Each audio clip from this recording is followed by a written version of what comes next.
नमस्कार। इति श्री विजया एकादशी व्रत विधि व्रत कथा एवं महात्म आरंभ। धर्मराज युधिष्ठिर श्री कृष्ण जी से बोले, हे जनार्दन, फाल्गुन मास के कृष्ण पक्ष की एकादशी का क्या नाम है तथा उसकी विधि क्या है, सो सब कृपा पूर्वक कहिए। श्री भगवान बोले, हे राजन, फाल्गुन मास की कृष्ण पक्ष की एकादशी का नाम विजया एकादशी है। इसके व्रत के प्रभाव से मनुष्य को विजय प्राप्त होती है। यह सब व्रतों से उत्तम व्रत है। इस विजय एकादशी के महात्म के श्रवण व पाठन से समस्त पाप नाश को प्राप्त हो जाते हैं। एक समय देव ऋषि नारद जी ने जगत पिता ब्रह्मा जी से कहा, हे महाराज, आप मुझसे फाल्गुन मास के कृष्ण पक्ष की विजया एकादशी का विधान कहिए। ब्रह्मा जी कहने लगे, हे नारद, विजया एकादशी का व्रत पुराने तथा नए पापों को नाश करने वाला है। इस विजय एकादशी की विधि मैंने आज तक किसी से भी नहीं कही। यह समस्त मनुष्यों को विजय प्रदान करती है। त्रेता युग में मर्यादा पुरुषोत्तम श्री रामचंद्र जी को जब 14 वर्ष का वनवास हो गया, तब वे श्री लक्ष्मण जी तथा सीता जी सहित पंचवटी में निवास करने लगे। वहाँ पर दुष्ट रावण ने जब सीता जी का हरण किया, तब इस समाचार से श्री रामचंद्र जी तथा लक्ष्मण जी अत्यंत व्याकुल हुए और सीता जी की खोज में चल दिए। घूमते घूमते जब वे मरणासन जटायु के पास पहुँचे, तो जटायु उन्हें सीता जी का वृतांत सुनाकर स्वर्ग लोक चला गया। कुछ आगे जाकर उनकी सुग्रीव से मित्रता हुई और बाली का वध किया। हनुमान जी ने लंका में जाकर सीता जी का पता लगाया और उनसे श्री रामचंद्र जी एवं सुग्रीव की मित्रता का वर्णन किया। वहाँ से लौटकर हनुमान जी श्री रामचंद्र जी के पास आए और सब समाचार कहे।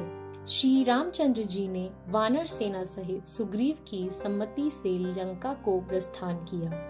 जब श्री रामचंद्र जी समुद्र के किनारे पहुँचे, तब उन्होंने मगरमच्छ आदि से युक्त उस अगाध समुद्र को देखकर लक्ष्मण जी से कहा कि इस समुद्र को हम किस प्रकार पार कर सकेंगे। श्री लक्ष्मण जी कहने लगे, हे पुराण पुरुषोत्तम, आप आदि पुरुष हैं, सब कुछ जानते हैं। यहाँ से आधा योजन दूर पर कुमारी द्वीप में वक्दालभ्य नाम के मुनि रहते हैं। उन्होंने अनेकों ब्रह्मा देखे हैं। आप उनके पास जाकर इसका उपाय पूछिए। लक्ष्मण जी के इस प्रकार के वचन सुनकर श्री रामचंद्र जी वक्दालभ्य ऋषि के पास गए और उनको प्रणाम करके बैठ गए। मुनि ने भी उनको मनुष्य रूप धारण किए हुए पुराण पुरुषोत्तम समझकर उनसे पूछा, हे राम, आपका आना कैसे हुआ?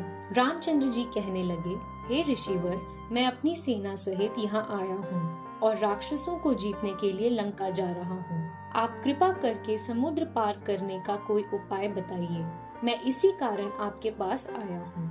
वक्दालभ्य ऋषि बोले, हे राम, फाल्गुन मास के कृष्ण पक्ष की एकादशी का व्रत करने से निश्चय ही आपकी विजय होगी। साथ ही आप समुद्र भी अवश्य पार कर लेंगे। इस व्रत की विधि यह है कि दशमी के दिन स्वर्ण, चांदी, तांबा या मिट्टी का एक घड़ा बनाएं। उस घड़े को जल से भरकर तथा पंच पल्लव रख वेदिका पर स्थापित करें। उस घड़े के नीचे 7 अनाज के दाने और ऊपर जौ रखें। उस पर श्री नारायण भगवान की स्वर्ण की मूर्ति स्थापित करें। एकादशी के दिन स्नान आदि से निवृत्त होकर धूप, दीप, नैवेद्य, नारियल आदि से भगवान का पूजन करें। तत्पश्चात घड़े के सामने बैठकर दिन व्यतीत करें और रात्रि को भी उसी प्रकार बैठे रहकर जागरण करें। द्वादशी के दिन नित्य नियम से निवृत्त होकर उस घड़े को ब्राह्मण को दे देंगे। हे राम, यदि तुम भी इस व्रत को सेनापतियों सहित करोगे तो तुम्हारी विजय अवश्य होगी।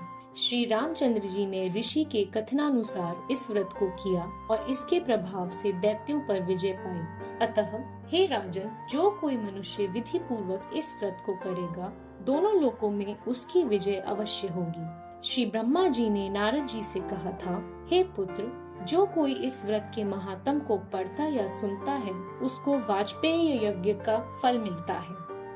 इति श्री विजया एकादशी व्रत विधि व्रत कथा एवं महात्म संपूर्ण। यदि कोई ऐसा टॉपिक है जिस पे आप चाहते हैं कि हम वीडियो बनाएं, तो हमें कमेंट बॉक्स में लिखकर जरूर बताएं। धन्यवाद।